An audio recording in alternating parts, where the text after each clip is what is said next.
Hola Hackermen, ¿qué tal estáis? Bienvenidos a Mouredev. Mi nombre es Bryce Moure, soy desarrollador de software profesional desde hace más de 10 años. Por fin vamos a continuar con la serie de programación más pedida de Android. Estoy hablando de los tutoriales dedicados a Kotlin, el lenguaje de programación oficial que nos indica Google para crear aplicaciones nativas Android. ¿Preparado para seguir conociendo en profundidad este lenguaje? Pues ¡comenzamos a picar! Bienvenidos a Mouredev by Bryce Moure. Tutoriales de programación y desarrollo de app iOS y Android.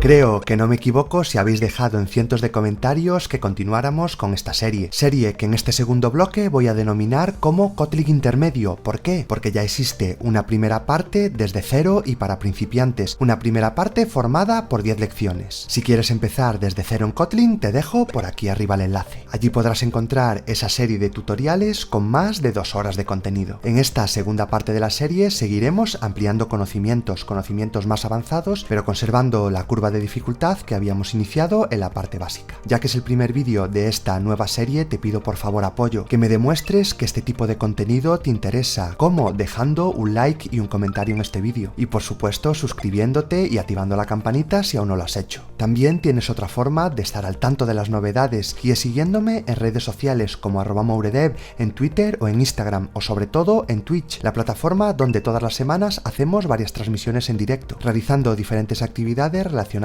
con tecnología y con programación de aplicaciones móviles. Por último, también puedes colaborar convirtiéndote en miembro del canal en YouTube o en suscriptor en Twitch, ayudando así a toda la comunidad y obteniendo recompensas exclusivas. Todos estos enlaces de interés te los dejo en la descripción del vídeo.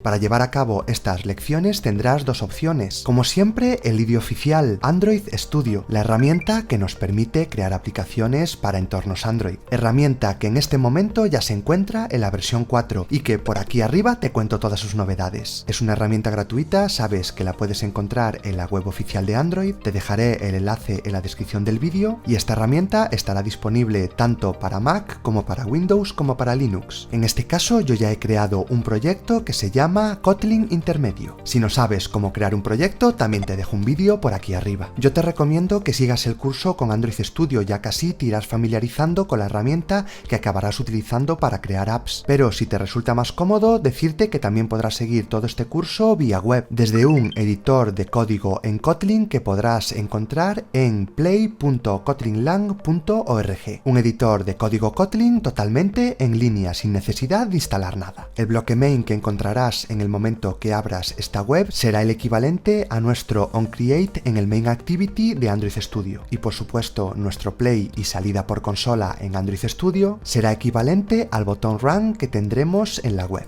apareciendo una consola en la parte inferior con la salida estándar. Al igual que nosotros también tendremos esta opción Run en la parte inferior, que si queréis podemos llevarnos la consola hacia la derecha para verlo de forma más cómoda. Siento toda esta introducción, pero creo que era necesaria de cara a empezar esta segunda parte. Así que ahora sí vamos a centrarnos en esta primera lección de Kotlin Intermedio, siguiendo la línea de todo lo que ya vimos en la parte básica. El tema que veremos en esta lección serán los enum, las llamadas enumeraciones en Kotlin, o enum classes, clases de enumeración. Decirte que las enumeraciones es uno de los tipos de estructuras que más me gustan, ya que su potencia es grandísima. Pero ¿para qué utilizamos los enum? Los utilizamos básicamente para implementar clases llamadas type safe, es decir, de tipado seguro. Lo veremos mucho mejor desde código, pero básicamente significa que nosotros vamos a crear clases que van a tomar valores que nosotros siempre vamos a conocer con antelación y que nunca van a poder tomar valores diferentes de los que nosotros vamos a definir en un inicio. De esta forma trabajaremos con mucha comodidad y seguridad, evitando así errores que, por ejemplo, si tenemos en tipos de datos en los que no conocemos qué valores puede llegar a tomar. Con las enumeraciones tendremos un conjunto de valores mucho más acotado. Como ya hicimos en el resto de la serie de Kotlin, desde el onCreate vamos a crear un comentario que diga, por ejemplo, enum classes y llamar a una función que ahora ya sabemos lo que es, que diga también enum classes, para acabar creando una función privada con private fan y ese mismo nombre, para así realizar en este bloque de código y de forma aislada todo lo relacionado con lo que vamos a explicar en esta lección dedicada a los enum. Le he puesto también un comentario que dice lección 1 Kotlin intermedio enum classes. Muy bien, en este bloque vamos a trabajar con los enum, pero lo primero que tendremos que saber es cómo creamos una clase enumerada. Lo haremos con la palabra reservada enum y class. Y como a toda clase le tendremos que dar un nombre. Imaginemos que nosotros estamos creando una app en la que tenemos que tener en cuenta la dirección que sigue una persona caminando. Con lo cual voy a llamar a este enumerado direction. Y abriremos y cerraremos llaves. ¿Qué tendremos que hacer dentro de este enumerado? Tendremos que definir los diferentes valores typesafe que va a tener precisamente esta numeración, indicando así que esta clase solo va a poder tomar estos valores que nosotros definamos. ¿Qué direcciones conocemos? Por ejemplo, norte, sur, este y oeste. Por defecto, los posibles valores de una numeración los tenemos que definir en mayúscula, según las convenciones de nombrado que seguimos en Kotlin. Por ejemplo, como acabo de hacer yo, separando por comas los diferentes valores, norte, sur, este y oeste. A continuación, dentro de enum classes, vamos a imaginar que estamos implementando nuestro programa. Por ejemplo, creando una variable que recoja la dirección que está tomando esta persona. Una variable que, por ejemplo, voy a llamar user_direction y que queremos que sea de tipo direction, e incluso colocando el signo de interrogación indicando que sea opcional, es decir, que pueda llegar a tomar un valor nulo. Inicializamos esta variable nula y la imprimimos por consola, utilizando, como ya sabéis, la función println. Si abrimos nuestra pestaña run, lo que veremos es un sysout con el valor de nuestra variable, que nos dice aquí que es null. Podríamos incluso mejorar esta impresión interpolando el valor y añadiendo una cadena de texto, por ejemplo, poniendo dirección como un string y con $, accediendo al valor de la variable userDirection. Así, si nosotros realizamos esta impresión por consola, veremos lo siguiente. Como ahora aparece el texto dirección : y el valor de nuestra variable, que sigue siendo nula. ¿Qué pasaría si nosotros le queremos dar un valor no nulo a userDirection? Vamos a acceder a la variable, escribir símbolo igual para darle un nuevo valor, y como nosotros hemos definido esta variable de tipo direction, solo podremos asignarle valores de tipo direction. Llamamos a nuestro enumerado y escribimos punto. ¿Cuáles son las diferentes opciones que tenemos? Pues por supuesto solo las 4 que nosotros hemos definido: norte, sur, este y oeste. De esta forma estamos indicando un valor de tipo seguro para nuestra variable direction, que en este caso, por ejemplo, podemos indicar que sea norte. Y si nosotros volvemos a llamar a println y a nuestra variable, veremos por consola lo siguiente, que ahora la dirección ya es norte. En ningún momento nuestra variable userDirection va a poder tomar un valor diferente de norte, sur, este, oeste o nulo. Nulo porque nosotros hemos indicado que esta variable podría llegar a serla al definirla de forma opcional. Para dejar esto claro, vamos a actualizarla una vez más, por ejemplo definiendo que ahora nuestro usuario va hacia el este. Nuestra variable se sigue actualizando con un valor seguro, eliminando así cualquier posibilidad de error y estableciendo de una forma muy clara cómo queremos que se comporte nuestra app.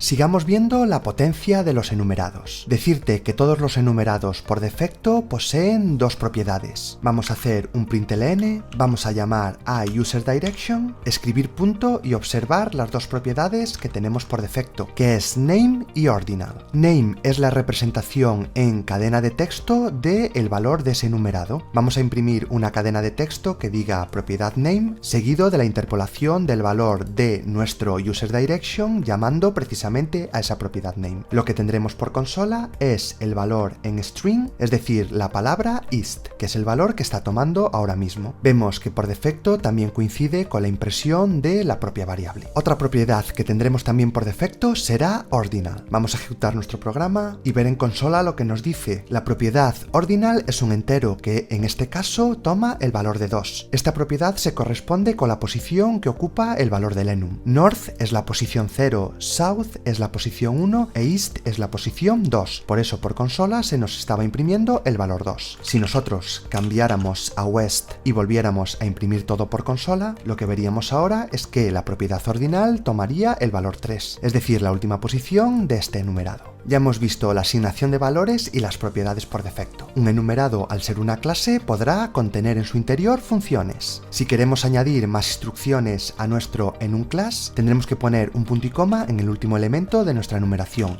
y a continuación ya podremos seguir añadiendo instrucciones. Por ejemplo, en este caso, una función. Una función que, por ejemplo, voy a llamar description y que, por ejemplo, podríamos utilizar para añadir funcionalidad. En este caso, se me ocurre, por ejemplo, una descripción en español de cada cada una de estas direcciones. Esta función devolvería un string y podría poseer la siguiente implementación. Por ejemplo, si el valor de nuestro enumerado representado por this fuese igual a north, podríamos retornar una cadena de texto que dijera la dirección es norte, y así con cada uno de los valores de este enumerado. Es decir, podríamos crear 4 ifs. Pero ¿dónde está otra de las grandes ventajas de los enumerados? Es que en vez de tener que examinar uno por uno con un if, lo podremos hacer con un control de flujo que ya hemos visto en lecciones anteriores. Vamos a borrar esto y en vez de llamar a if, vamos a llamar a when y vamos a evaluar al valor de nuestro enumerado. Con when podremos analizar todos los valores que puede tomar nuestro enumerado, comenzando por ejemplo por el valor north e indicando qué queremos hacer cuando toma este valor. En nuestro caso, retornar la cadena, la dirección es norte. Esto mismo lo podemos hacer con los otros 3 valores y asignando una cadena de texto diferente a cada uno. Pero nos falta ver cómo retornar estos valores. Cuando utilizamos un when es tan fácil como anteponer un return a esta llamada. Así va a retornar cada una de estas cadenas de texto dependiendo del valor que tome this. En este when hemos tenido en cuenta todos los valores que puede tomar, pero ¿qué pasaría si eliminamos alguno? Este when nos va a dar error. ¿Por qué? Porque nos está exigiendo que de verdad tengamos en cuenta todos los posibles valores, haciendo que esta examinación de valor sea muy segura. Aún así, tendremos la oportunidad de tener en cuenta que no queremos examinar alguno de los valores, llamando a else.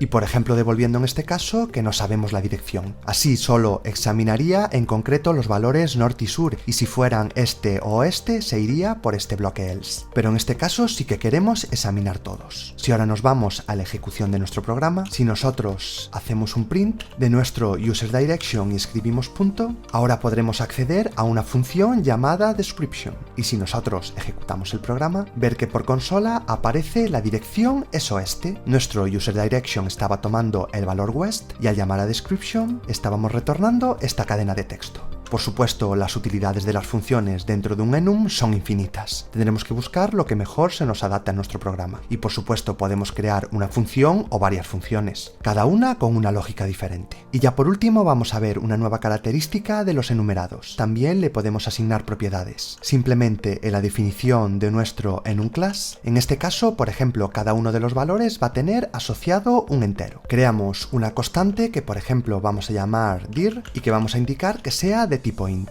En este momento nos aparece un error en cada uno de los valores. ¿Por qué? Porque nosotros acabamos de indicar que aparte del valor de direction, nosotros tenemos que asociarle un entero para así conformar la inicialización de este enum. Será tan fácil como entre paréntesis asignarle un valor para dir, un valor de tipo entero, que por ejemplo nosotros podríamos decir que si va al norte es un 1, que si va al sur es -1 porque vamos hacia atrás, que si va hacia el este a la derecha podría volver a ser un 1 y que si va hacia el oeste podría volver a ser un -1. Para que os quede claro, igual que hemos dicho que la inicialización debe tener una constante de tipo int, podríamos seguir añadiendo con comas más propiedades. Por ejemplo, un string como yo tengo aquí, vemos que aparece un error porque ahora también tendríamos que indicarle un string. Para que quede más simple vamos a dejarlo con 1 porque se entiende perfectamente. Y en la ejecución de nuestro programa, si accedemos a nuestra variable user direction, ahora también tendremos acceso a una propiedad de tipo entero llamado dir, la propiedad que forma parte de su definición, y que si ejecutamos el programa y revisamos la consola, en el caso de que la dirección sea oeste, se nos imprime un -1, -1 que hemos definido aquí. Acabamos de ver cómo, gracias a las clases enumeradas, nuestro programa puede ser muy seguro y podremos delimitar fácilmente toda la casuística que se puede producir asociada a una variable, ya que en todo momento conocemos con antelación todos los valores que puede tomar este enum. Te recomiendo que siempre que puedas utilizar enum en tu programa lo hagas. Espero que de verdad te haya gustado este primer tutorial de este bloque de Kotlin intermedio. Si así ha sido, por favor, deja un like en el vídeo, deja un comentario si tienes dudas y suscríbete al canal y activa la campanita si aún no lo has hecho.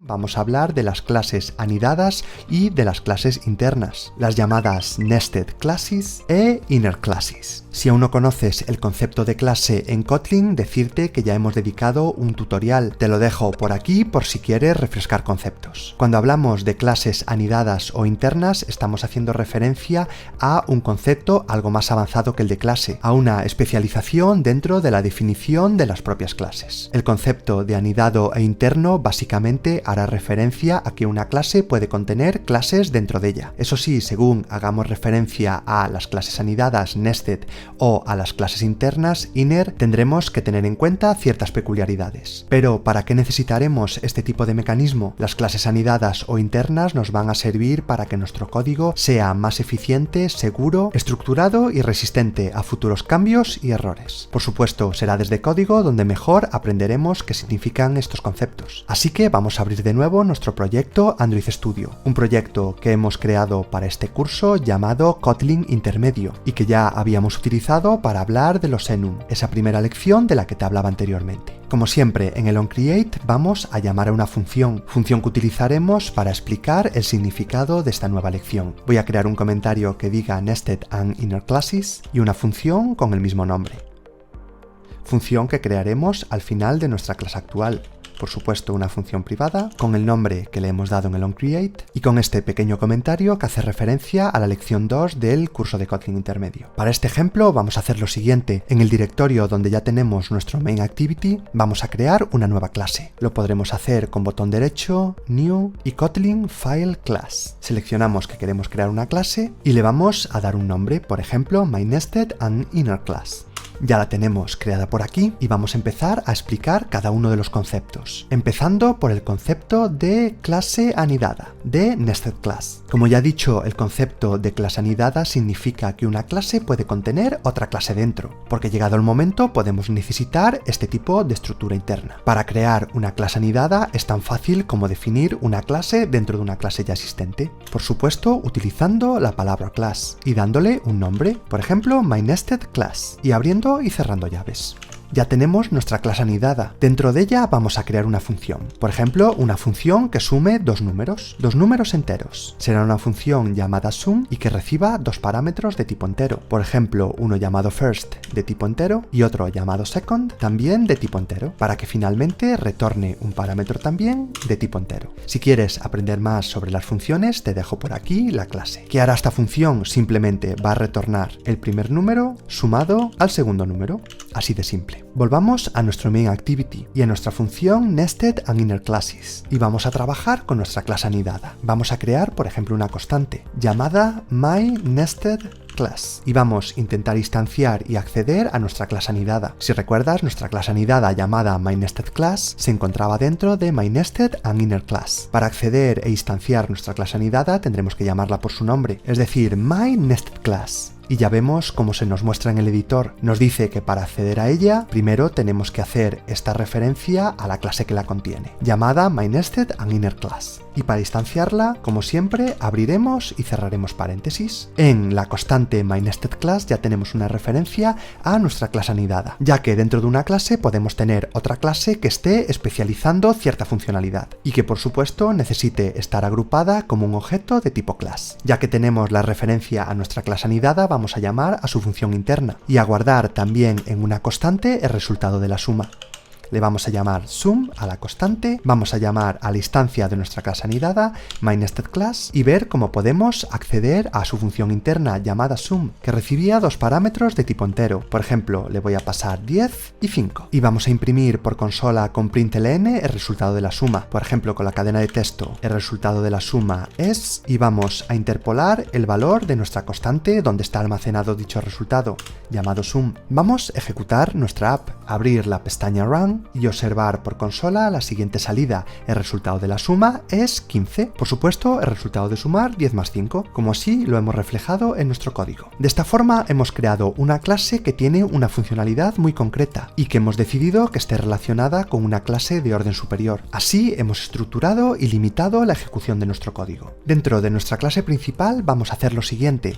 Vamos a crear una constante, por ejemplo privada, con el nombre one y el valor 1. Y vamos a hacer lo siguiente. Al resultado de nuestra suma le vamos a sumar el contenido de la variable one, es decir, 1. ¿Qué pasa si intentamos ejecutar nuestra app? Vemos que one se está pintando en rojo, es decir, existe un error. ¿Por qué? Porque esta clase anidada solo puede hacer referencia a propiedades y a funciones propias de la clase, es decir, podría acceder a este one si estuviera dentro de MyNestedClass. Aquí no tendríamos ningún problema, pero como se encuentra fuera, no puede acceder. Para eso es para lo que introduciremos el siguiente concepto de clase, el concepto de clase interna, las llamadas inner class. Vamos a crear una nueva clase llamada MyInnerClass y vamos a crear una función llamada, por ejemplo, sum1, porque va a recibir un número y se le va a sumar 1 y devolverlo. Va a recibir un parámetro de tipo int llamado number y va a devolver un nuevo int. ¿Cómo haremos esto? Retornando number más la constante que teníamos definida, 1, pero aquí nos vamos a encontrar con el mismo problema. MyInnerClass no está funcionando como una clase interna, está funcionando como una clase anidada. Lo único que tendremos que hacer para que funcione como interna es anteponer a la definición de class la palabra reservada inner. De esta forma ya puede acceder a esta propiedad. Hemos visto cómo accede a esta propiedad, pero una clase interna puede acceder a todos los miembros de su clase superior. Si creáramos una función en este nivel llamada, por ejemplo, return1, que no va a recibir ningún parámetro y que va a devolver un entero, por supuesto va a devolver también el valor de 1, ya vemos como dentro del mismo nivel no hay problema en acceder entre ellas, pero vamos a cambiar el nombre de la función que tenemos dentro de la clase interna. Le vamos a llamar sum2 porque va a sumar 2, el valor de number, el valor de 1, que es esta constante, y lo que retorna return1, es decir, va a sumar el número más 1 más lo que retorna esta función llamada return1, que es también 1, es decir, va a acabar sumando 2 a el valor del parámetro llamado number. Vayámonos a nuestro main activity y vamos a probar este comportamiento. Vamos a crear una constante llamada MyInnerClass, pero ¿cuál será la diferencia a la hora de acceder e instanciar nuestra clase interna? Si recuerdas, nuestra clase interna hace referencia a la clase de orden superior, con lo cual tendremos que llamar primero a esa clase, a MyNestedAndInnerClass, instanciarla y escribir un punto para instanciar ahora la clase interna, MyInnerClass. A continuación vamos a crear una constante para almacenar el valor de esa suma más 2, llamada sum2. Vamos a llamar a la instancia de nuestra clase interna y a la función sum2 y le vamos a pasar, por ejemplo, el número 10. Y finalmente escribir un println que nos diga el resultado de sumar 2 es y la interpolación del valor sum2. Vamos a ejecutar nuestra app y ver cómo desde consola se nos imprime el resultado de sumar 2 es 12, que es el resultado de sumar 2 a 10, que es lo que le pasábamos a la función sum2. Y en este caso, esta función sí que está accediendo tanto a una constante como a una función que se encuentran fuera de su scope, del ámbito al que hace referencia la clase llamada MyInnerClass. De esta forma hemos visto dos nuevas utilidades para las clases y cómo este tipo de definiciones nos puede servir para crear código y apps mucho más profesionales.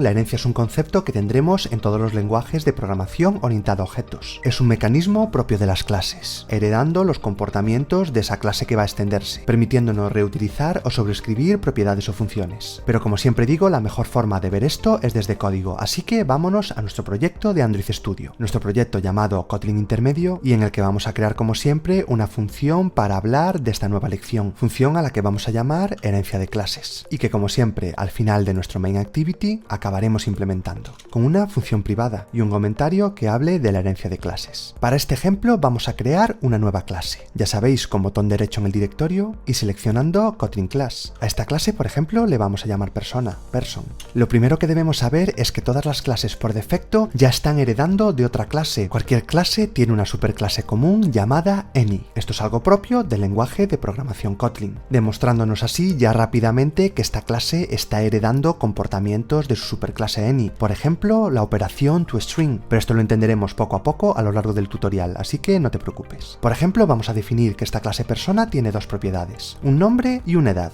un nombre de tipo string y una edad de tipo entero, y una función, por ejemplo, que sea work, y que esta función lo único que va a hacer es imprimir por consola con println una cadena de texto que diga esta persona está trabajando. Imaginaos que ahora nosotros con otro par de clases queremos designar otro tipo de objetos, por ejemplo a un programador y a un diseñador. Crearíamos dos clases llamadas Programmer y Designer. Vamos a crear esas dos clases de la misma forma que lo hicimos con persona y aquí las tenemos. ¿Para qué nos va a servir la herencia? Como ya hemos dicho, para extender funcionalidad y reutilizar propiedades y funciones. Un programador en realidad es una persona y podría tener los atributos de nombre y edad, Pues simplemente para extender una clase escribiremos 2 puntos en nuestra clase y la clase de la que queremos extender, en nuestro caso persona. Por defecto nos dará un error, porque en el momento que nosotros creamos una clase, se crean de forma final, es decir, de manera que nosotros no podemos extenderla, volviendo así nuestro código más seguro. En el momento que queremos extender una clase, por ejemplo persona, lo tendremos que indicar simplemente con el modificador con la palabra reservada open.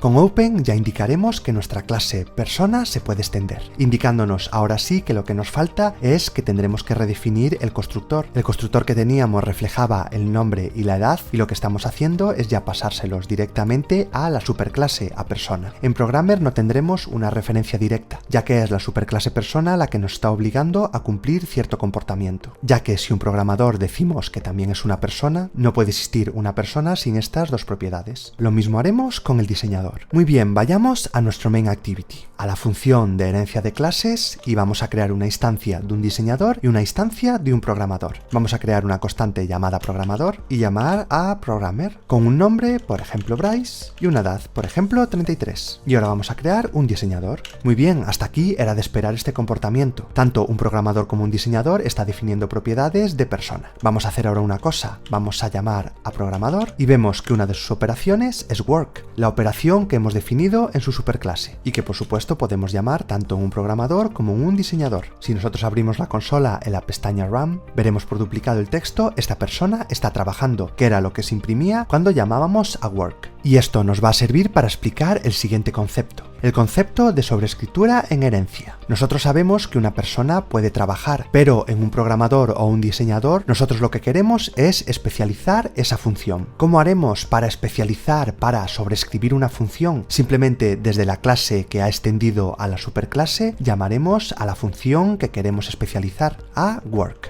Pero como vemos, el autocompletado no nos dice nada. ¿Por qué? Porque, por ejemplo, una función es final y tampoco se puede sobreescribir. Tendremos que indicarle de nuevo que sea open, volviendo ya así a Programmer y viendo cómo podemos ahora ya sí sobreescribirla. ¿Cómo sobreescribimos una función con la palabra override? Esto querrá decir que en el momento que trabajemos con un programador y llamemos a la función work, dará prioridad a la lógica que ejecutemos en este bloque. Por defecto se nos creará una llamada a super y a esa misma función. Super es una referencia a su superclase, es decir, a persona. ¿Qué quiere decir esto? Quiere decir que si nosotros ahora ejecutamos de nuevo el programa, se nos seguirá imprimiendo 2 veces esta persona está trabajando, ya que llamamos a la operación work de programmer y la operación work de programmer llama a la operación work de persona. Si nosotros borráramos este super e iniciáramos de nuevo la app, por consola ya solo veríamos una vez esta persona está trabajando, ya que la función work de programmer no hace nada. Lo que podríamos hacer sería imprimir esta persona está programando, y lo mismo en diseñador, pero diciendo que esta persona está diseñando. Si iniciáramos de nuevo la app, ahora lo que veríamos por consola es que esta persona está programando y esta persona está diseñando. Hemos especializado la operación de trabajar de cada una de nuestras clases. Por supuesto, nosotros podríamos seguir llamando a super en cualquier momento, imprimiéndose a continuación de que esta persona está diseñando, ahora también esta persona está trabajando. Por supuesto, este mecanismo de herencia no solo nos va a servir para sobreescribir y para especializar una clase. Por ejemplo, en nuestra clase programador le podríamos indicar que su constructor reciba una nueva propiedad. Por ejemplo, el lenguaje de este programador, de tipo string. Si nosotros iniciamos la app, ahora tendríamos un error, ya que nuestro programador necesita un parámetro adicional para referirse al lenguaje, en nuestro caso, por ejemplo, Kotlin. En este momento estamos extendiendo el comportamiento, ya no solo sobreescribiéndolo, pudiendo así, por ejemplo, en nuestra clase programador crear una nueva función que no está en su superclase. Por ejemplo, una función que se llame sayLanguage, para que nos diga cuál es el lenguaje que está utilizando. Vamos a imprimir por consola un texto que diga este programador usa el lenguaje e interpolamos la propiedad language, que para poder utilizarla dentro de una clase la tendremos que definir explícitamente como variable o constante. En nuestro caso vamos a volverla constante. Vemos que ya en este momento se ilumina y podremos utilizarla dentro de esta operación. Si nos vamos a nuestro main activity, ahora en un programador aparte de work también podremos llamar a sayLanguage, cosa que en diseñador no podremos hacer, y que si nosotros ejecutamos nuestro programa, desde consola veremos el texto, este programador usa el lenguaje Kotlin. El último concepto que vamos a definir es el de clase abstracta. Vamos a crear una nueva clase llamada work, con una función, por ejemplo, goToWork. Ir al trabajo. Una clase abstracta es aquella que no está definiendo una implementación, únicamente define un comportamiento. Para crear una clase abstracta simplemente tendremos que escribir la palabra abstract, tanto en la clase como en la función. Por defecto, una clase o una función abstracta ya es open. ¿Qué podríamos hacer con esta clase work? Irnos a nuestra clase persona y decirle que nuestra clase persona ahora extiende de la clase trabajo, pasándonos a dar un error. ¿Por qué? Porque work está obligando a que nosotros implementemos la operación go to work y que diga, por ejemplo, esta persona va al trabajo, pudiendo ahora tanto desde programmer como desde designer llamar a la operación go to work. Y por supuesto, algo que no vimos es que nosotros podremos crear una clase de tipo persona, por ejemplo, llamada Sara con edad 40. Así, según las necesidades de nuestro objeto, podremos hacer referencia a diferentes clases. Y igual que hicimos con work, nosotros podremos sobreescribir go to work, diciendo, por ejemplo, esta persona va a Google. Ya por último decirte que si tuviéramos una nueva clase, por ejemplo, llamada vehículo, si la volvemos de tipo open, con una función open también llamada conducir, drive, debes saber que podemos ir, por ejemplo, a nuestra clase programador, decirte que una clase no podrá extender de dos clases, de la clase persona y de la clase vehículo. Para ello, nuestra clase tendrá que convertirse en una interface. Ahora ya podríamos utilizar vehículo y ya podríamos sobreescribir la función drive, diciendo, por ejemplo, esta persona conduce un coche, y pudiendo llamar a drive únicamente desde nuestro objeto programmer. Por supuesto, mostrándose por consola todas las operaciones que hemos llamado desde nuestro main activity. Es esencial que dominemos a la perfección todos los conceptos de herencia, ya que nos permitirán crear código de forma rápida y segura, sin tener que estar repitiendo varias veces las mismas acciones, ya que podremos tener lo que se llama una jerarquía de clases.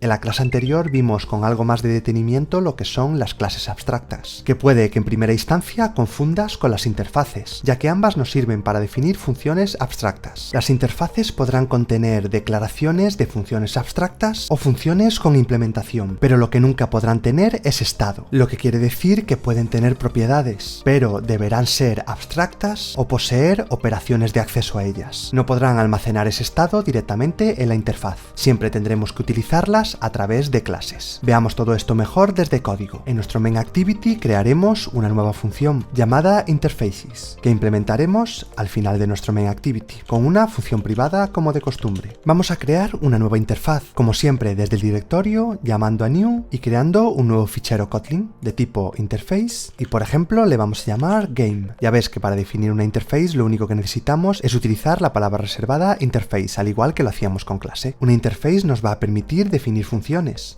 que, como decíamos, pueden ser abstractas, es decir, que tengan implementación o no. Por ejemplo, una función llamada play que no tiene implementación, pero que no hace falta que digamos que es abstracta, ya que por defecto lo son, ya que la única forma de utilizar una interface es mediante una clase. Y otra función que, por ejemplo, diga stream, ya que esta interface de juego nos permitirá jugar o hacer stream del juego, que en este caso sí que podemos incluso darle un comportamiento. Por ejemplo, imprimir estoy haciendo stream de mi juego. También permite definir propiedades. Por ejemplo, una constante llamada game de tipo string, para que podamos incluso usar dentro de nuestra función stream y que diga estoy haciendo stream de mi juego y el nombre del juego. Si nos vamos al main activity, vamos a crear, por ejemplo, una constante llamada gamer y vamos a intentar llamar a game a nuestra interfaz, pero veremos que no podremos instanciarla, ya que la interfaz no posee estado y no puede utilizarse por sí sola. Lo que tendríamos que hacer, por ejemplo, es irnos a la clase persona que hemos creado en el tutorial anterior y decirle que aparte de extender the work, que era esta clase abstracta que también tenía cierto comportamiento, decirle mediante una coma que ahora también extiende the game, que es una interfaz. En este momento se nos marcará un error. ¿Por qué? Porque game nos está marcando un comportamiento, el comportamiento de que hay una función que es play y una constante que es game, dándonos la opción de que stream sea opcional o no, es decir, que nosotros decidamos hacerlo override, que la sobrescribamos o no, ya que stream ya tiene un comportamiento por defecto. Los que no tienen un comportamiento es la función play y la constante game. Así que nos tendremos que ir a nuestra clase persona. Si queréis, anotamos esta parte con game interface y si llamamos a game, veremos que nos deja a sobreescribirlo, pudiendo así darle un valor a nuestro juego. Por ejemplo, Among Us, que está tan de moda. Vemos que esto no es suficiente, seguimos teniendo un error, porque tendremos que implementar la operación play para darle un comportamiento que nosotros querramos, ya que la interfaz game no le ha dado ninguno. Y le diremos esta persona está jugando e interpolaremos el valor de game. Otra forma de darle valor a game, vemos que de esta forma simplemente estamos definiendo un get, sería igualándolo al valor que le queremos dar. Muy bien, nuestra clase persona ya implementa el comportamiento de la interfaz game. Si nos vamos a nuestro main activity, ahora ya podremos crear una persona con un nombre, por ejemplo Bryce, una edad que sea 33 y nuestro gamer por defecto ya tendría estas operaciones asociadas a game. Un juego, la operación play y dentro de game también la operación stream, que por supuesto nosotros también podríamos sobreescribir, pero que en este caso no nos interesa. Podremos llamar a play y podremos llamar a stream. Para que la consola quede más clara, vamos a comentar la llamada a las funciones de las anteriores lecciones, dejando solo la llamada a interfaces, iniciando nuestra app y viendo por consola lo siguiente: una impresión que dice esta persona está jugando Among Us y otra más que dice estoy haciendo stream de mi juego Among Us. Nosotros no tenemos un estado dentro de game, pero sí podemos proporcionárselo a través de persona, haciendo que persona implemente la interfaz game. Viendo cómo la clase que extiende de game únicamente va a tener que definir las funciones y las propiedades que no se han definido en la propia interfaz. Ya por resumir y dejando más clara la diferencia entre interfaces y clases abstractas, veremos lo siguiente. Veremos reflejado qué significa el que no puede contener estado. Una interface no puede poseer un constructor. Por ejemplo, una propiedad myGame de tipo string vemos que nos da un error. Por eso no tenemos que colocar paréntesis en su definición. En cambio, si nos vamos a work, que era una clase abstracta que creamos en la lección anterior, sí que podríamos añadirle una propiedad en su constructor, guardando así el estado del valor de myGame. También podríamos decidir añadir la variable o la constante en el cuerpo de la clase, teniéndole que asignar, por ejemplo, siempre un valor. Podríamos llamarle, para que quedara mejor, myWork,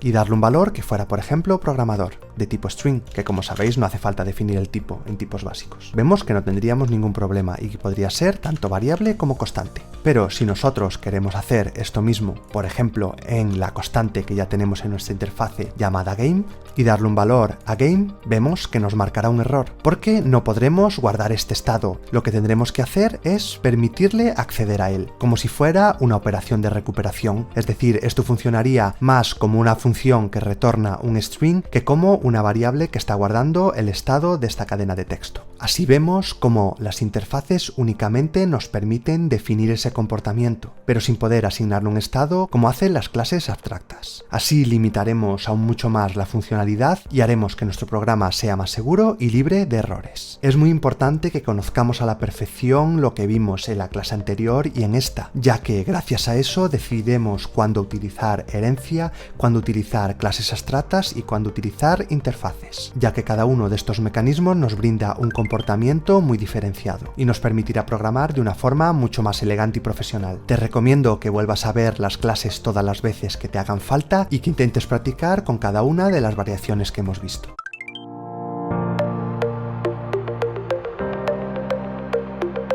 Centrémonos en la lección de hoy en los llamados modificadores de visibilidad. Por supuesto, también un concepto muy habitual en los lenguajes orientados a objetos, como es Kotlin. Los objetos, las clases, las funciones y las propiedades pueden hacer uso de estos modificadores, sirviéndonos, como su nombre indica, para limitar el acceso a los mismos. Su visibilidad. En Kotlin tendremos 4 modificadores de visibilidad, designados por las siguientes palabras reservadas. Estos serán private, protected, internal y public, cada uno con unas características especiales que veremos mucho mejor desde código. En nuestro main activity comentaremos la llamada a la función de la lección anterior. Crearé un comentario llamado modificador de visibilidad y una llamada a una función con el mismo nombre, visibility modifiers, que implementaremos al final de nuestro main activity. Como ves, nosotros siempre estamos creando funciones de tipo private, un modificador de visibilidad que llevábamos utilizando todo el curso y que hoy entenderemos para lo que es. Creamos la función y la anotamos. Lo primero que deberás saber es que si nosotros no especificamos la visibilidad, por defecto siempre será public. Esto quiere decir que si nosotros escribimos esto, esta función visibility modifiers será pública, pero nosotros lo estamos especializando con privada. De todas formas, vamos a ver uno por uno cada uno de estos modificadores de visibilidad.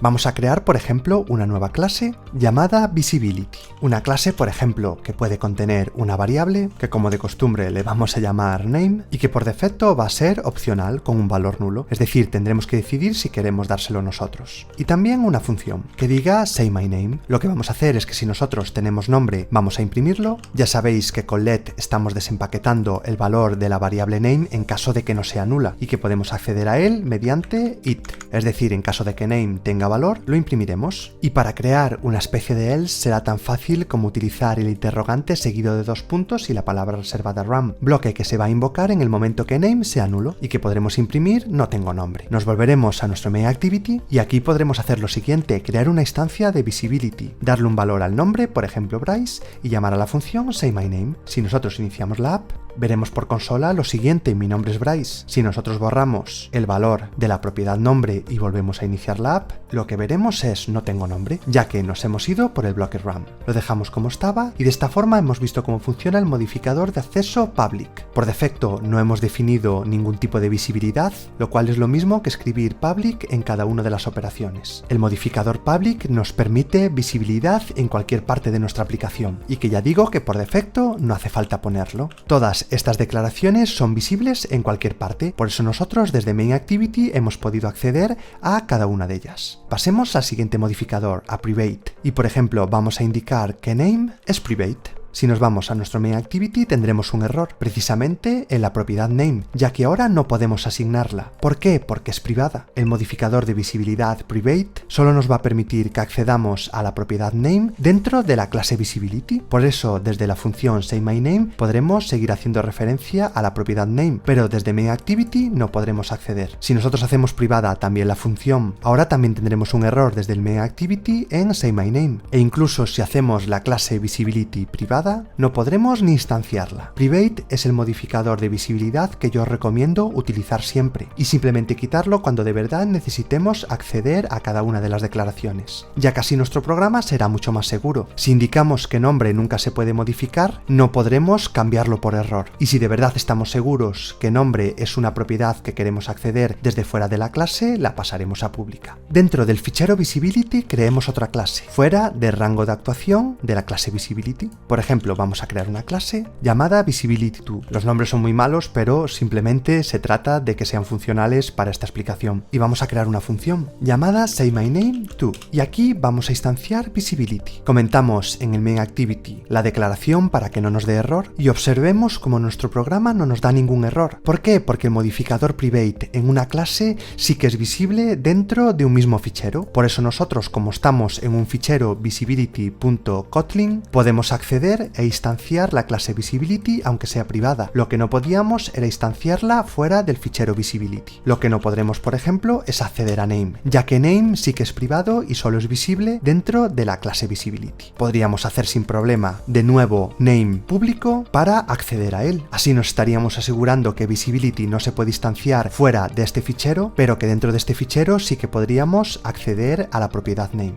De esta forma vemos cómo actúa el modificador private. Creemos una tercera clase llamada por ejemplo visibility3 y extendamos visibility3 de visibility2. Ya sabes que para poder extender la clase tiene que ser open. Creemos dentro una función llamada sayMyName3 y sayMyName2 vamos a pasarlo a privado. Si nosotros nos vamos a nuestro main activity y ahora creamos una instancia de visibility2, visibility era pública, con lo cual no tenemos ningún problema en hacer una instancia. Pero como sayMyName2 es privado, no podremos llamarlo. ¿Pero qué pasaría si queremos acceder a alguna propiedad o función desde una subclase, pero no queremos que se acceda desde una instancia como estamos haciendo aquí? Este modificador quizás es algo más complejo, ya que private es más restrictivo, pero si nosotros cambiamos private por el siguiente modificador de visibilidad, que es protected, veremos lo siguiente: desde sayMyName3 ya podremos acceder a la operación de su superclase, a sayMyName2, pero desde el main activity seguiremos sin poder acceder a sayMyName2 aunque tengamos una instancia. Esta es una instancia directa y la visibilidad de sayMyName2 es protected, que básicamente funciona como privado, excepto en el caso de una subclase, que en una subclase este protected hará como si fuera público para esa subclase. El último modificador de visibilidad que nos faltará por ver es el llamado internal. Imagínate que nosotros tenemos una variable llamada age y que también vamos a decir que por defecto es nula. Para este último modificador internal tenemos que conocer lo que significa un módulo en Kotlin. Un módulo en Kotlin básicamente es un conjunto de ficheros Kotlin que se han compilado de forma conjunta. Nuestra propia aplicación del proyecto Kotlin intermedio está funcionando como un módulo. Un módulo sobre todo hace referencia cuando nosotros utilizamos librerías externas, librerías de terceros. Lo que quiere decir es si nosotros estamos permitiendo el acceso de esta variable age fuera de nuestra aplicación, fuera de nuestro módulo, ya que puede que nosotros solo querramos utilizar esta variable dentro del conjunto del módulo, pero que alguien que utilice el módulo no pueda acceder a ella. Es quizás el modificador que menos se utiliza, pero que lo debemos tener presente sobre todo cuando estamos creando un proyecto que va a ser utilizado desde otros proyectos. Ahora ya entendemos por qué durante todo el curso estábamos creando funciones privadas, para solo tener acceso dentro del propio main activity. Sabiendo todo esto y gracias en parte a los modificadores de visibilidad es donde podremos utilizar el proceso de inmutabilidad, esa forma de restringir el acceso a nuestro programa para que solo se pueda modificar en el caso de que nosotros lo permitamos explícitamente. Por eso siempre te digo que intentes crear programas restringiendo lo máximo su acceso, empezando por private, continuando por protected para subclases y finalmente por public si de verdad necesitas que tenga acceso en cualquier parte de la app. Eso sí, teniendo muy presente el último modificador que vimos, internal, siempre que tu módulo vaya a ser utilizado por terceros. De esta forma nuestro código será más seguro, más rápido y menos sensible a errores. Siempre tenemos que perseguir ir ganando capacidades de programadores que nos hagan más profesionales a la hora de crear código. Y los modificadores de visibilidad son esenciales y básicos.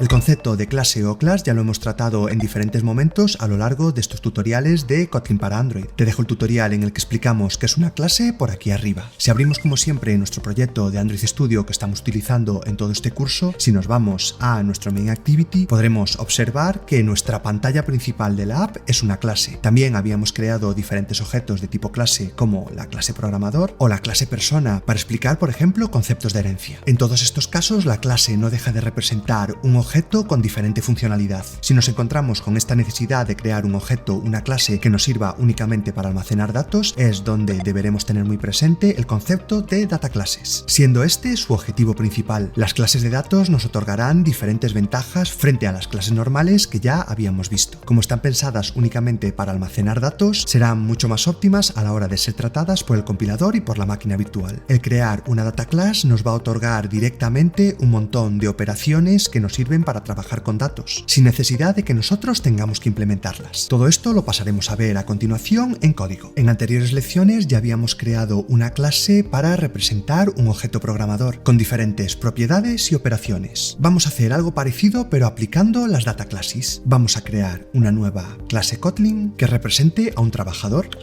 por eso le vamos a llamar worker. Si te fijas ya tenemos la opción de crear una data class directamente, si quieres ya puedes seleccionarla. En el momento que la creamos observamos que para trabajar con data classes lo único que hay que hacer es anteponer la palabra data a la formación de la clase y entre paréntesis definir las propiedades que va a tener nuestro trabajador. Yo recomiendo que siempre que podamos trabajemos con propiedades inmutables, por eso las definiremos como val, no como var. Por ejemplo, una constante llamada name, que puede ser de tipo string, una constante llamada age para representar la edad de tipo int y otra constante llamada work, también de tipo string, para representar el trabajo que va a realizar nuestro objeto de tipo worker. Con únicamente esta línea ya hemos definido un objeto de tipo trabajador que va a tener tres propiedades necesarias para poder conformarse. Si nos vamos a nuestro main activity y creamos una nueva función para poder trabajar con lo que vamos a contar en esta lección, anotada como data classes, y que llama la función data classes, nos iremos al final de nuestro main activity y crearemos una función privada con el nombre que le hemos dado. Vamos a crear un objeto de tipo trabajador,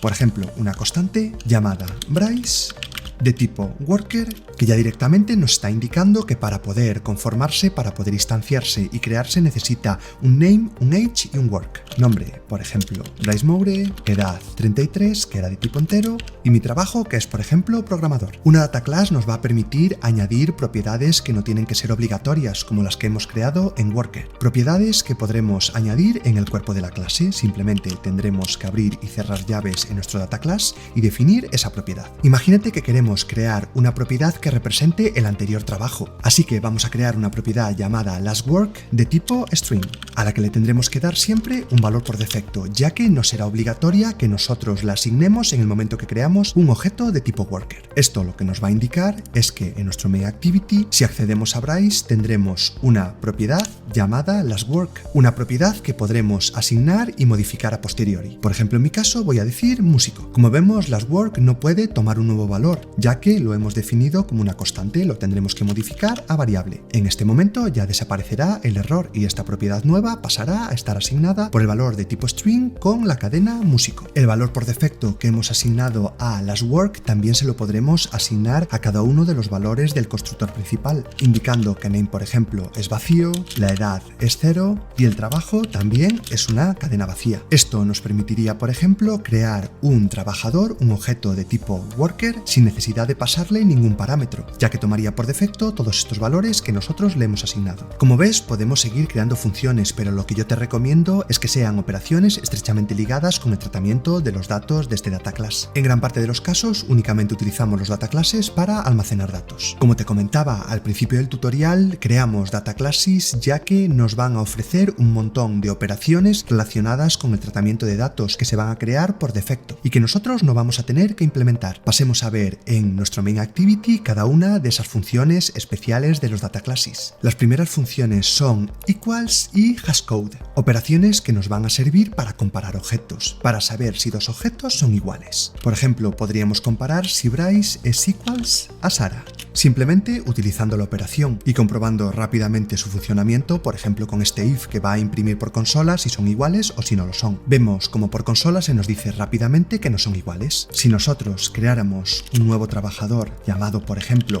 MoureDev, con los mismos datos que Bryce y los comparásemos, recuerda que al poder utilizar la operación equals, también la puedes sustituir por el operador de igualdad, es decir, comparar si Bryce es igual a MoureDev. Ejecuto de nuevo el programa y ahora por consola sí que leemos que son iguales. El data class se ha encargado de generar automáticamente unas operaciones que son capaces de comparar los objetos, sin necesidad de que nosotros, por ejemplo, tuviésemos que comparar uno a uno cada una de las propiedades del objeto worker. Otra operación que se crea por defecto en un data class es el toString, que podremos emplear tan fácilmente como llamar a .toString y que nos servirá para obtener una representación totalmente legible de los datos utilizados en el constructor principal de nuestro objeto trabajador, como estamos viendo aquí en la consola. También podremos hacer uso automáticamente de la función copy para realizar una copia de un objeto dado, y en el momento de la invocación al copiado nosotros podremos decidir si queremos modificar alguna de las propiedades que tiene el objeto raíz. En mi caso estoy haciendo una copia del trabajador Bryce al que le he cambiado la edad por 34. Voy a pasar a imprimir por consola la representación de Bryce y de Bryce 2. Vemos que ambos objetos son iguales y lo único que cambia es la edad de 33 a 34. Y para hacer una copia del mismo solo hemos tenido que llamar a la operación copy. El data class ha hecho el resto. Ya por último tendremos acceso automático a funciones de tipo componentN, llamadas funciones de desestructuración de clases. Es una forma que tenemos de descomponer una clase en elementos más pequeños, basados en propiedades que éstas contienen. Vamos a crear una constante que pueda almacenar una dupla con dos valores, con una propiedad llamada name y otra propiedad llamada age, y vamos a igualarla, por ejemplo, a nuestro objeto de tipo worker MoureDev. Y ahora vamos a imprimir por consola el nombre de estas dos constantes, la constante name y la constante age. Y por consola veremos lo siguiente: una impresión que dice Bryce Moure, que es el nombre, y una impresión que dice 33, que es la edad. Las operaciones de tipo componentN se ha encargado de descomponer el valor de MoureDev en sus dos primeras propiedades asignadas, que eran el nombre y la edad, y las ha asignado por separado cada uno de ellas a una constante que nosotros hemos definido en esta estructura de tipo dupla. Esto nos ha evitado, por ejemplo, llamar a MoureDev y a su propiedad name por un lado y a su propiedad age por otro. Hemos visto lo fácil que es trabajar con data classes y todas las funcionalidades extra que nos aportan en el momento que estamos hablando de objetos que se encargan básicamente de almacenar datos. Recuerda utilizar data classes en vez de clases cuando te ves en esta situación. Tu código será mucho más óptimo, legible y potente, y por supuesto te ahorrará un montón de líneas de código y de trabajo.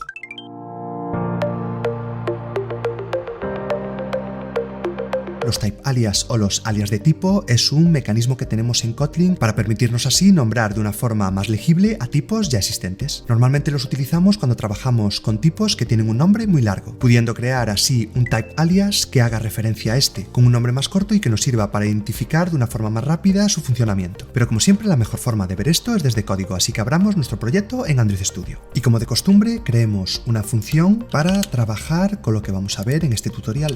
Una función llamada typeAliases, función que llamamos al principio de nuestro activity y que definimos al final de nuestra clase. Como siempre, como función privada. Imagínate que tenemos este tipo algo complejo, una variable llamada MainMap de tipo mutable map, es decir, un mapa que nosotros vamos a poder modificar, que tiene como clave un entero y como valor un listado de cadenas de texto. Si nosotros quisiéramos hacer referencia a una variable de este mismo tipo, por ejemplo, creando una variable myNewMap, si queremos definirla del mismo tipo, tendríamos que copiar su tipo exacto, inicializarla y empezar a trabajar con ella. Por ejemplo, añadiendo datos dentro de la clave de valor entero 1. Por ejemplo, como acabo de hacer yo. En la clave 1 he añadido un listado de 2 cadenas de texto, mi nombre y mi apellido, y en la clave 2 algo parecido. Finalmente, por ejemplo, podríamos asignar el mapa que hemos creado dentro de la función a la variable myMap que teníamos creado fuera de esta función, y que por supuesto no hay ningún problema ya que sus tipos son exactamente iguales. Este es un ejemplo muy simple, pero podremos tener tipos de datos mucho más complejos y por supuesto programas mucho más grandes, en los que si tenemos que trabajar muchas veces con este tipo de datos se nos haga más complejo y sobre todo perdamos tiempo. Para ello es para lo que tenemos los type alias, para simplificarnos esta nomenclatura. Para definir un type alias haremos lo siguiente: nos iremos al principio de nuestra clase y fuera de ella, para que este tipo de alias tome un valor global, escribiremos la palabra reservada type alias y a continuación el nombre con el que queremos designar este supuesto tipo complejo. Por ejemplo, en mi caso, myMap list,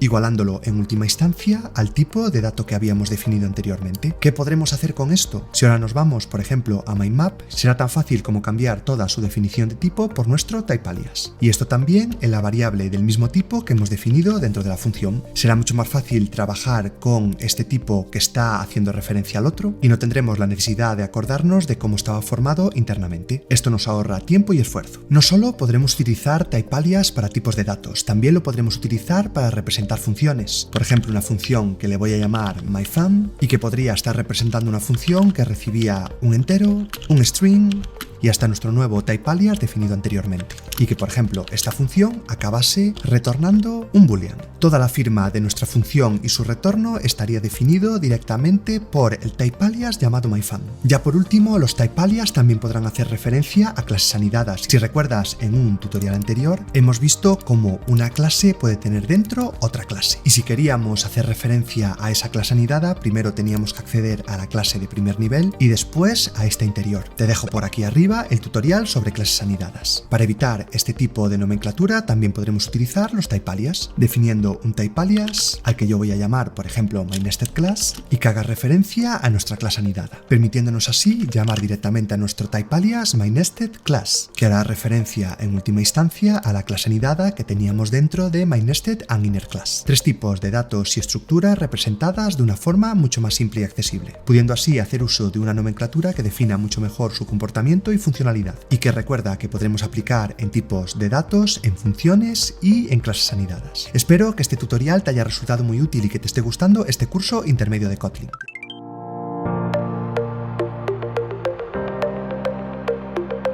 Las Destructuring Declarations o las declaraciones de estructura o simplemente destructuraciones es un concepto que debemos de conocer en Kotlin para trabajar de forma más eficiente. Su propio nombre nos lo está indicando: destructuración, es decir, cómo estructurar en varios fragmentos un único elemento, utilizando así menos código de una forma más limpia y más rápida. Como siempre, pasemos a abrir Android Studio para entender todo mejor desde código, el proyecto llamado Kotlin Intermedio que llevamos utilizando en toda la serie de vídeos. En el onCreate haremos referencia a una nueva función en la que vamos a hablar de destructuración y que llamaremos Destructuring Declarations. Vamos a comentar la clase anterior y al final de nuestro fichero vamos a crear esta nueva función correspondiente a la lección 8. Si crees que el concepto de destructuración ya te suena, es muy posible que sea por la clase número 6 del curso, en la que hablamos de las data classes y en concreto de una de sus propiedades, component_n. Te dejo la lección por aquí arriba. Vamos a reutilizar una de las data classes que vimos en ese tutorial. Este esta llamada worker con mis datos. Creemos una constante llamada Bryce para almacenar su creación y actualicemos su edad a 34, que acabo de cumplir años. Como es habitual, si nosotros queremos acceder a alguna de las propiedades, accederemos al nombre de la clase y a cada una de sus propiedades por separado. Pero la destructuración, como he definido al principio, nos permite crear varias variables de una sola vez. La data class worker tiene 3 propiedades llamadas nombre, edad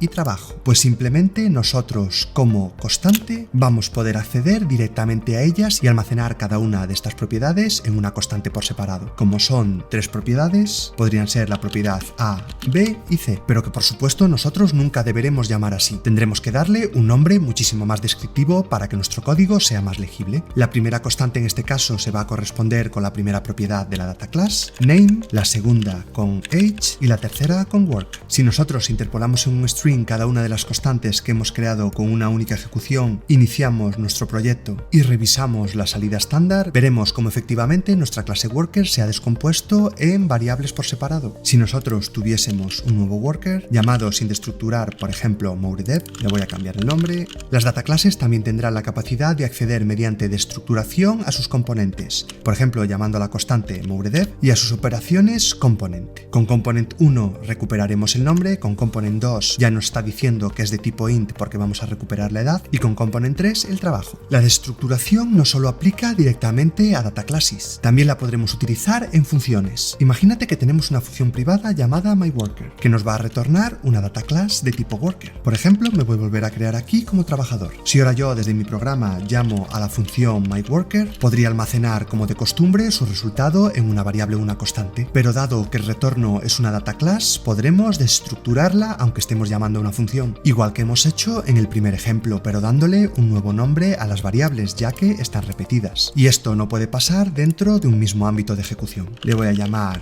Bryce name, Bryce age y Bryce work. De esta forma ya podremos utilizarla sin problema y veremos cómo la destructuración se sigue realizando correctamente. Hasta ahora estábamos destructurando todos los componentes de nuestro data class worker, pero si por ejemplo solo quisiéramos destructurar las 2 primeras propiedades, podríamos borrar la tercera. Por supuesto, ahora ya no podríamos acceder a ella para mostrarla en el print, pero si ejecutamos nuestra app, veremos cómo ahora las propiedades destructuradas han sido las 2 primeras. Otra forma de utilizar destructuración, aparte de con data classes y con funciones, es en las colecciones, en los mapas en concreto. Una estructura que ya vimos anteriormente, pero que si no recuerdas bien te dejo por aquí arriba el tutorial. Un mapa nos permitía crear un par clave-valor, en este caso una clave de tipo entero y un valor de tipo string. Este mapa contiene 3 elementos. En la clave 1 el string Bryce, en la clave 2 el string Anna y en la clave 3 el string Sara. Como cualquier colección podremos ejecutar un loop sobre ella, por ejemplo un for,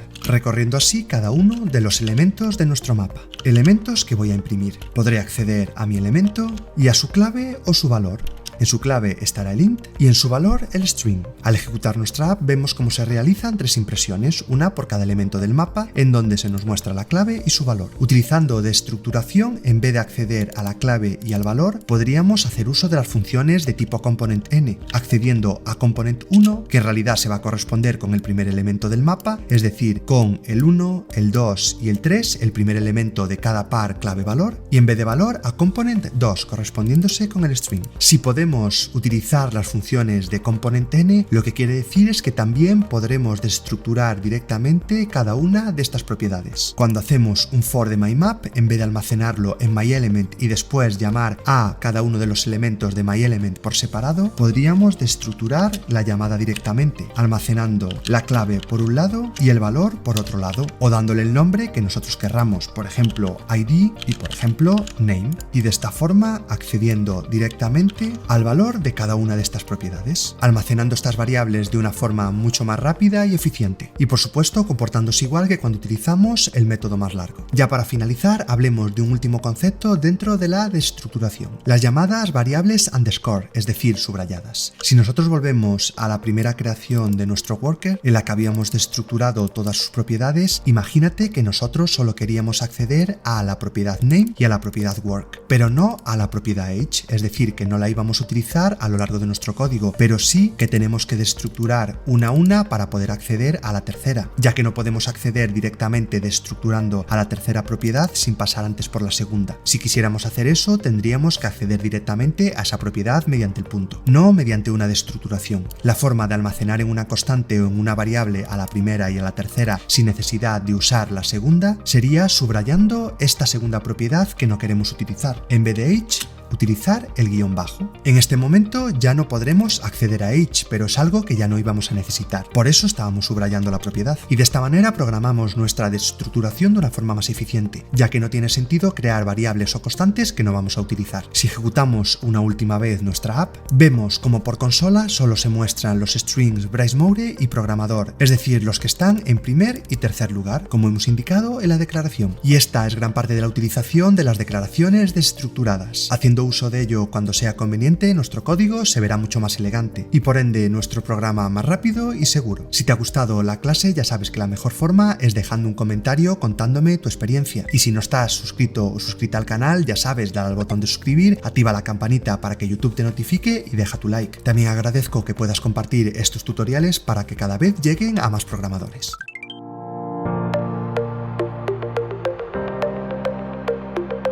Los lenguajes de programación modernos están pensados para que nuestro código sea reutilizable y para que cada vez podamos programar más con menos. Y el caso de Kotlin no es una excepción. Prueba de ello son las extensiones, la posibilidad de ampliar la funcionalidad de una clase sin tener que, por ejemplo, utilizar herencia. ¿Dónde reside la mayor potencia de las extensiones? En que, por ejemplo, podremos crear nuevas funciones de clases que no son ni directamente nuestras, que están en librerías de terceros. Todo esto sin necesidad de modificar ese archivo base. Estas funciones creadas a partir de extensiones pasarán a ser miembros de esa clase base, como si formaran parte de la clase original. Aparte de funciones, también tendremos propiedades, las llamadas propiedades de extensión, para por supuesto también añadir propiedades a clases existentes. Pero ya sabes que la mejor forma de verlo es siempre desde código, así que vámonos a Android Studio. Comentamos la llamada a la última lección y vamos a crear una nueva aplicada a extensiones. Y vamos a llamar a una función extensions, donde nos encargaremos de desarrollar esta lección. Y aquí tenemos creada nuestra función privada. Desde la raíz del proyecto vamos a crear un nuevo fichero Kotlin. Ya sabes, botón derecho, New y Kotlin File. Vamos a seleccionarlo de tipo File y a llamarle Extensions. Como hemos definido las extensiones como una característica de Kotlin que permite ampliar funcionalidad sobre clases existentes. ¿Cómo crearemos una extensión? Es muy fácil. Crearemos, en primer lugar, una función aplicada a la clase que queremos extender. En nuestro ejemplo, por ejemplo, vamos a utilizar la clase de tipo Date, la clase que se utiliza en Kotlin para representar fechas. Llamamos a date, perteneciente a JavaUtil, y escribimos punto. Y a partir de este punto le podremos dar el nombre que nosotros querramos a esta función que se le va a añadir dentro de las características de date. En mi caso le voy a llamar custom format. Abrimos y cerramos paréntesis, y esta operación siempre va a devolver un string. ¿Qué estoy indicando con esto? Que ahora date tiene una nueva función llamada custom format, ya que en nuestro programa, por ejemplo, podremos tener la necesidad de siempre estar formateando una fecha con un formato muy concreto. Algo como lo que yo acabo de crear aquí. Un simple date format que siempre va a utilizar el patrón año con 4 dígitos, mes con 2 dígitos y día con 2, así como las horas, los minutos y los segundos, aplicado al locale del dispositivo donde se esté ejecutando. Por último, a este formatter le aplicamos format, una operación que ya posee a la que le pasamos this. ¿A qué hará referencia this dentro de una función de tipo extensión? Va a hacer referencia a la clase base, es decir, this hará referencia al date donde estamos ejecutando la operación custom format. Piensa que si tienes que utilizar este formato a lo largo de toda tu app en varios sitios, tener que estar escribiendo siempre esto puede ser más confuso. Incluso por el mero hecho de tener que repetirlo nos podemos equivocar. También podrías pensar que podríamos sacar este trozo de función para una clase con una función custom format a la que le podría llegar un date y retornar un string. Pero esta es una forma más elegante y más segura, ya que nos estamos asegurando que esto siempre se le aplica un date, de forma totalmente transparente. Alguien puede acabar utilizando la operación custom format pudiendo llegar a pensar que pertenece al comportamiento base de date. Por último, decir que estamos utilizando esto en Date, una clase que por supuesto nosotros no podemos modificar su fichero base. Para utilizarlo nos vamos a nuestro main activity, vamos a crear por ejemplo un date llamado myDate como si fuese una constante y vamos a instanciar date. Instanciando date lo que estamos consiguiendo es una referencia al día y la fecha actual en la que se va a ejecutar esta línea. Date es un objeto complejo, es decir que si queremos visualizarlo en forma de string tendremos que hacer algo como el formatter que acabamos de crear. Creamos un print ln, llamamos a myDate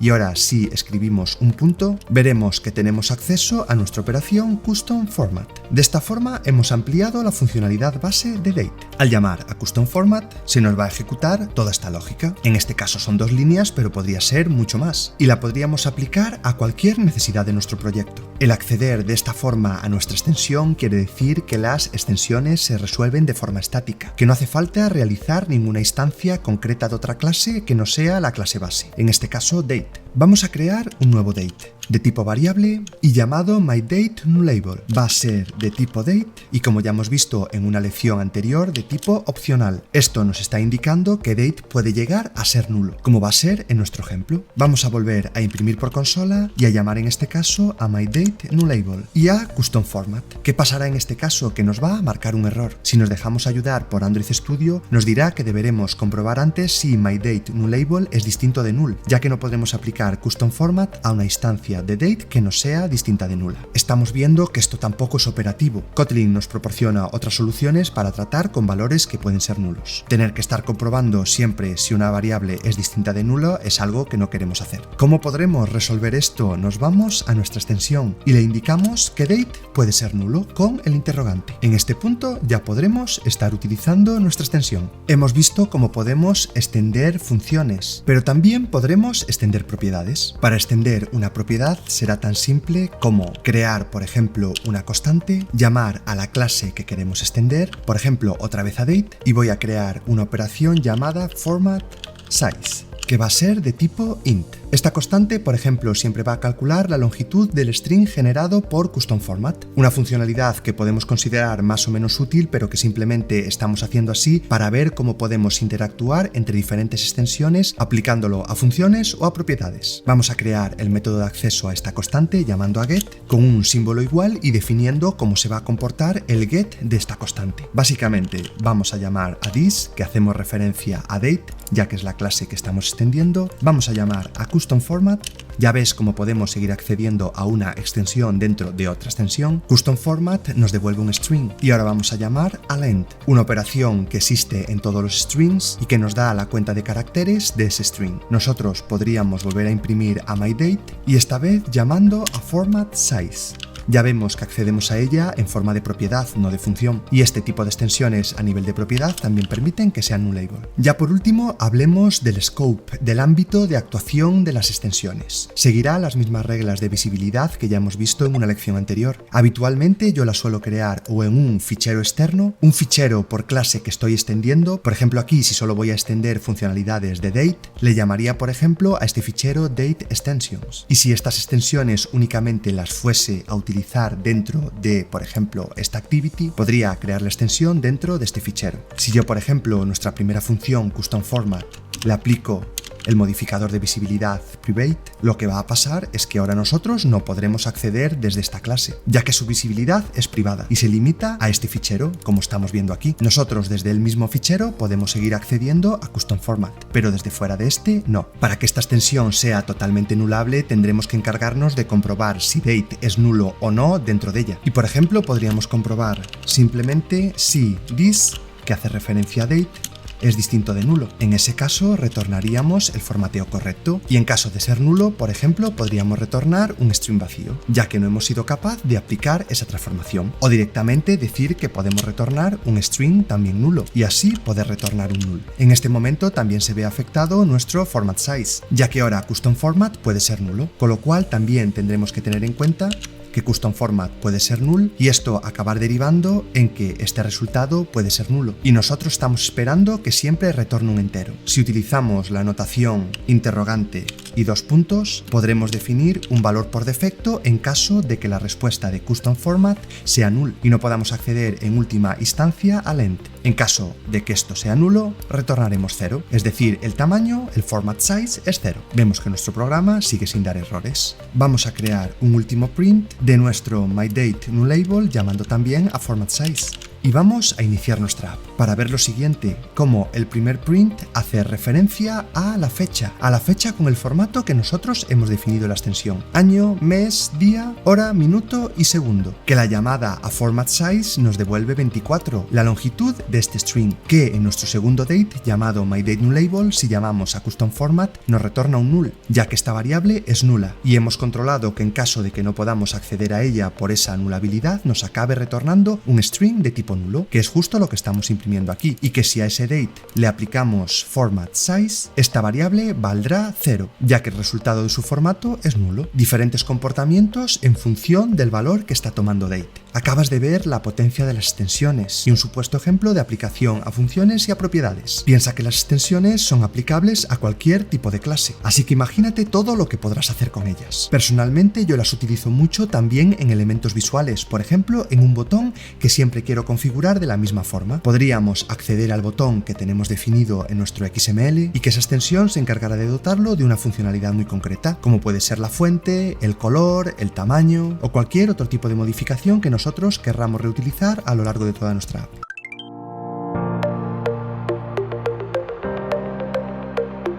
Esta es la lección 10 del curso intermedio. Con esta lección daremos por cerrado este segundo bloque de Kotlin. Recuerda ver los tutoriales anteriores para enterarte bien de lo que te voy a contar hoy, y si te gusta lo que has aprendido y quieres que continúe la serie con una parte más avanzada, dejarlo en comentarios. Ahora sí, pasemos a hablar de las lambdas, un concepto que tenemos en Kotlin pero también en muchos más lenguajes modernos, ya que es una forma muy concreta y avanzada de especializar el funcionamiento de las funciones. Como sabes, las funciones son llamados ciudadanos de primera clase o simplemente de primera clase. Esto quiere decir que una función puede almacenarse en una variable o en una estructura y trabajar con estas funciones desde las llamadas funciones de orden superior. En estas funciones de orden superior es donde entran las lambdas. Básicamente, una lambda nos va a permitir definir variables o funciones que pueden trabajar con otras funciones. Por supuesto, el propio SDK de Kotlin está lleno de lambdas, que puede que ya estés utilizando sin darte cuenta. Abramos nuestro proyecto de Android Studio. Vamos a comentar la función de la última clase y vamos a crear una nueva llamada lambdas. Ya sabes, como siempre, creamos una función que vamos a definir al final de nuestra clase. Aquí la tenemos, una función privada, como de costumbre. Vamos a definir una lista de enteros. Por ejemplo, una constante llamada myIntList y que sea un ArrayList de tipo int y que contenga dentro diferentes valores enteros. Por ejemplo, como yo acabo de definir aquí, un listado del 0 al 10, que si queremos incluso podemos quitar el tipo int del ArrayList ya que lo está infiriendo directamente, al ser todos los valores de este listado de tipo int. Llamemos a nuestra lista y llamemos por ejemplo a su operación filter y fijémonos en cómo nos define filter. La operación filter simplemente va a devolver un nuevo listado teniendo en cuenta la condición que nosotros vamos a establecer. Aquí lo vemos claramente, vemos como en última instancia lo que vamos a tener es una iteración de todos los valores enteros de nuestra lista sobre los que cada uno tendremos que ejecutar una función de comprobación, un predicado como vemos aquí, y retornaremos un tipo boolean. Así nosotros mismos definiremos qué condición tiene que cumplir este filtrado para que los valores pasen a la nueva lista. Selecciono filter y vemos cómo directamente podemos abrir y cerrar llaves. Mi filtrado básicamente hará lo siguiente. Para acceder a cada uno de los valores que vamos comprobando durante el filtrado, llamaremos a it y le indicaré, por ejemplo, que it sea mayor que 5 y el resultado del filtrado lo voy a almacenar en una nueva constante llamada myFilterIntList. Muy bien, vamos a imprimir esta lista. Si abrimos la pestaña Run, en la salida estándar tendremos lo siguiente: 6, 7, 8, 9 y 10, es decir, los valores que están por encima de 5, que es la condición que nosotros hemos definido. Esto no es lo verdaderamente importante. Lo importante es que hemos utilizado una expresión lambda sin saberlo y que vemos que tiene una forma muy concreta. En la operación filter hemos tenido que establecer una función para realizar ese filtrado. Una función que estaba estableciendo que cada uno de los valores del listado deberían superar el número 5 para aparecer en una nueva lista. Hemos accedido a cada uno de los valores mediante it, ya que esta función únicamente tiene un parámetro, pero nosotros le podríamos cambiar el nombre. Por ejemplo, myInt. y con una flecha indicarle que queremos redefinir el nombre a utilizar dentro de nuestra lambda. Por otra parte, también hemos visto cómo estábamos definiendo esta condición, pero en ningún momento estamos devolviendo explícitamente el resultado, como solemos hacer en las funciones con la palabra reservada return. Aquí podríamos ejecutar todo el código que nos diese la gana. Yo podría ejecutar un print aquí, para imprimir, por ejemplo, el número. Ahora mismo tenemos una lógica con dos líneas. Lo que hará una lambda es devolver el resultado en la última línea directamente. Nosotros podríamos ejecutar una lógica más concreta. Por ejemplo, si el número es igual a 1, también lo queremos considerar dentro de nuestro filtrado. ¿Cómo hacemos para poder retornar en este punto que el 1 es un valor válido? Es decir, que es true, para que así se tenga cuenta en el filtrado. Pues podríamos indicar con un return y el nombre de esta función lambda con una arroba. Así que en el caso de cumplirse este if, se iba a retornar directamente un true. Y en el caso de que no se cumpla, sí que ya seguiríamos el criterio anterior, el que sea mayor que 5.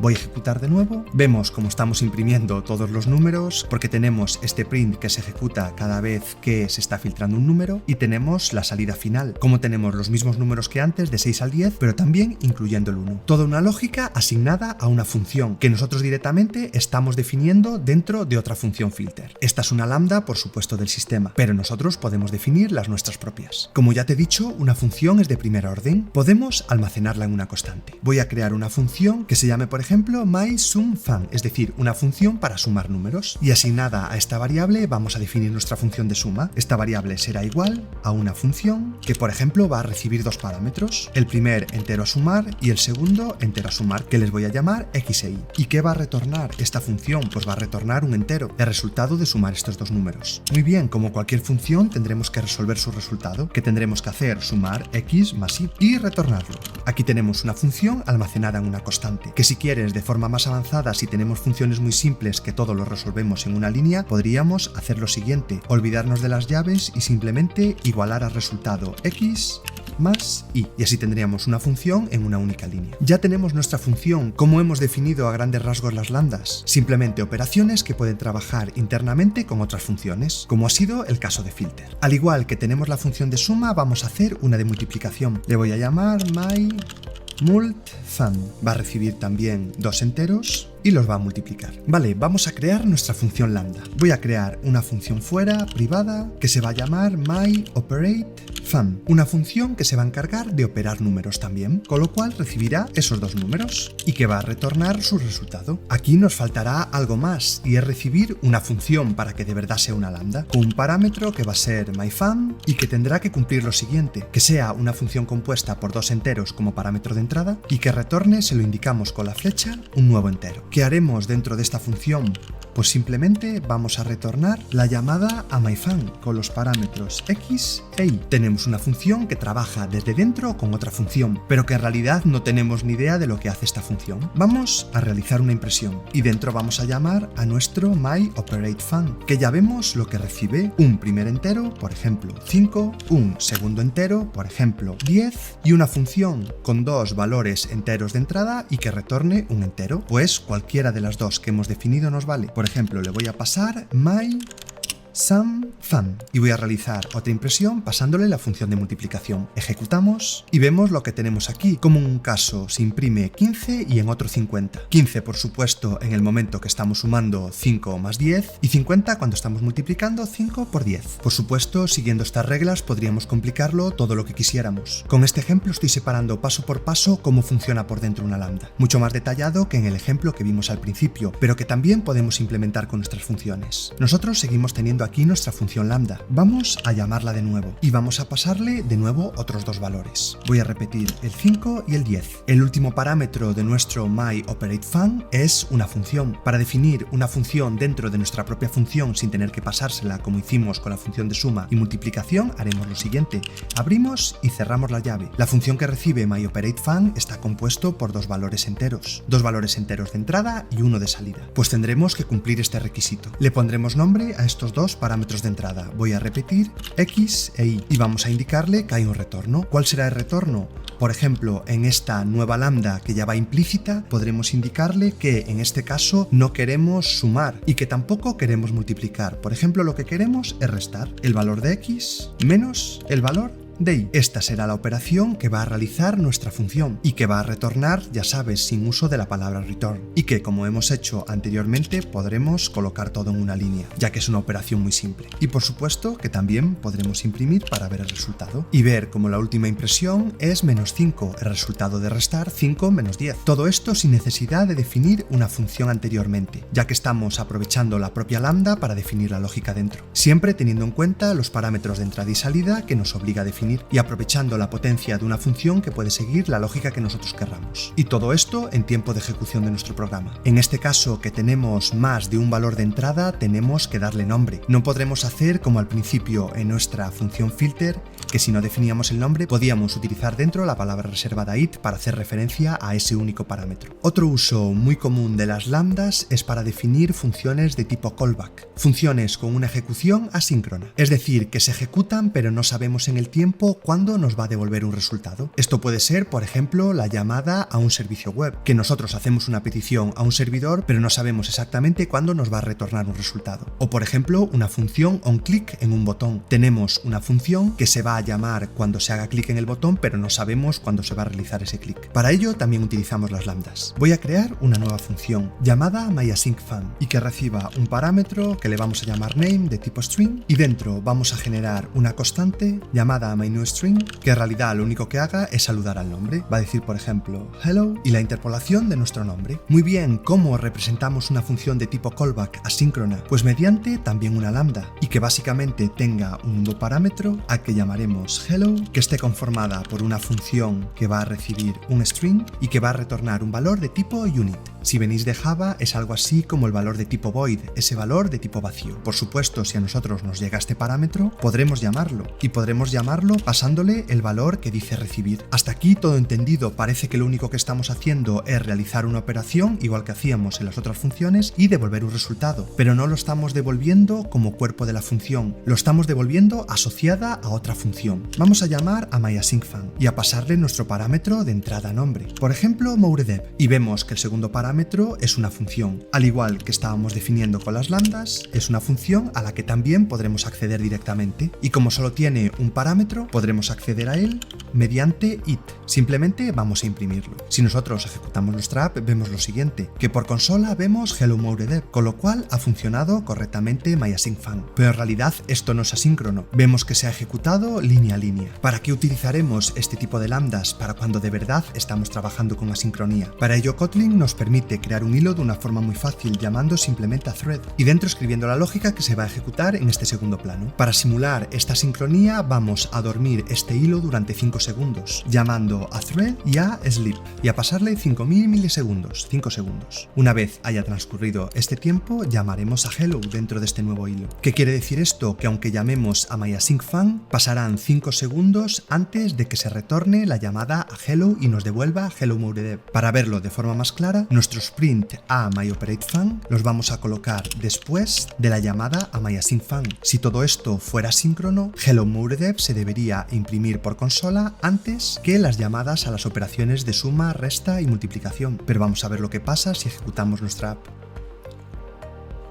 Pasan unos segundos y aquí tenemos finalmente el hello mouredev, 5 segundos después de que se haya iniciado, y vemos que aunque las operaciones de suma, de multiplicación y de resta se han ejecutado después que myAsyncFun, tenemos los resultados antes por consola. De ahí otra de las grandes utilidades de las lambdas, retornar valores de forma asíncrona, mediante una función que nosotros definimos también dentro de otra función. Y que por supuesto, ya que tenemos un bloque que lo que va a hacer es imprimir el resultado, podríamos estar abriendo diferentes hilos que se ejecuten a diferentes tiempos e ir viendo directamente cómo se va devolviendo el resultado. Aquí lo acabamos de ver. Primero cuando transcurre un segundo, después cuando transcurren 5 segundos y por último cuando transcurren 7. Todo esto con diferentes hilos que hemos abierto y aprovechando el poder de trabajar con funciones. Hasta aquí esta breve introducción a las lambdas. Por supuesto te recomiendo que revises la documentación oficial para que descubras toda su potencia. A día de hoy, Kotlin como lenguaje de programación y el SDK de Android basan gran parte de su funcionamiento entrenamiento en lambdas. Con este tutorial, como te he dicho, damos por finalizada esta serie de 10 vídeos de Kotlin intermedio. Creo que agrupar por bloques de 10 clases y según la dificultad puede ayudarte a avanzar poco a poco y de una forma segura en tu ruta de aprendizaje en el lenguaje Kotlin. Como siempre, lo último que te pido es que si te ha gustado esta serie y no estás suscrito, ya sabes, suscríbete al canal y activa la campanita. Y lo más importante, si quieres que continúe con tutoriales más avanzados sobre Kotlin, déjamelo por comentarios. Es muy importante que reciba tu feedback para saber si te ha gustado esta serie y si en un futuro quieres que continúe. Recuerda que para estar al tanto de todas las novedades del canal puedes seguirme en mis redes sociales como @mouredev en Twitter y en Instagram y sobre todo en Twitch, donde hago directos de programación y tecnología todas las semanas de lunes a viernes. Si aún quieres colaborar más, sabes que puedes unirte al programa de miembros del canal de YouTube o de suscriptores en Twitch. Ya sabes que todos los enlaces de interés te los dejo en la descripción del vídeo, así como el enlace al grupo de Discord para unirte a nuestra comunidad de chat, donde ya estamos llegando casi a 2000 programadores y programadoras. De nuevo, muchísimas gracias por tu tiempo y por acompañarme en todo el transcurso de esta serie de Kotlin. Espero que de verdad te haya servido de ayuda. Nos vemos muy pronto. ¡Hasta otra, Hackermen!